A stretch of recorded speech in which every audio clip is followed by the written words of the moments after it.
પાથરણાવાળા વિરોધ પર ઉતર્યા છે। પાથરણા લારી ગલ્લાવાળા વિરોધ પર ઉતર્યા છે, પણ આ વિરોધ ના કોઈ ફ્લેક્સ બેનર સાથે છે, ના કોઈ નારા સાથે। એક અનોખો વિરોધ અત્યારે દ્વારકામાં કરવામાં આવી રહ્યો છે અને એ વિરોધ છે લોકોને બદામ શેકનું વિતરણ કરી અને નગરપાલિકાની સામે આ વિરોધ કરવામાં આવી રહ્યો છે। તંત્ર દ્વારા ખોટી રીતે હેરાન કરાતા હોવાનો આરોપ લગાવવામાં આવ્યો છે અને એક અનોખો વિરોધ લોકોને બદામ શેક આપી અને કરી રહ્યા છે।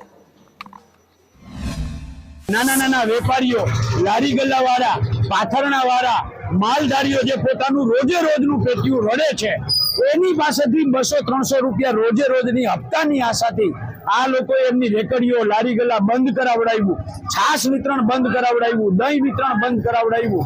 એટલે ક્યાંક ને ક્યાંક આ લોકોની બુદ્ધિ ભ્રષ્ટ થઈ ગઈ છે, ભ્રષ્ટાચારી માણસોની। કોઈ નથી આવ્યું, સમુખને રજા લઈ લઈને બધા વયા ગયા છે, કોઈનો રિપ્લાય નથી આવતો। અમારી માંગ શું છે? કેટલા દિવસ સુધી આ આંદોલન ચાલશે? અમારી માંગ એ છે કે અમને રેકડી ના ખોલવા દે, કોઈ વાંધો નહીં। પેલા જે મોટા મોટા હોટલોના જે પાર્કિંગ છે, જે ગેરકાયદેસર બંધાયેલા છે, એ બધાને હટાવે, પછી અમારી રેકડી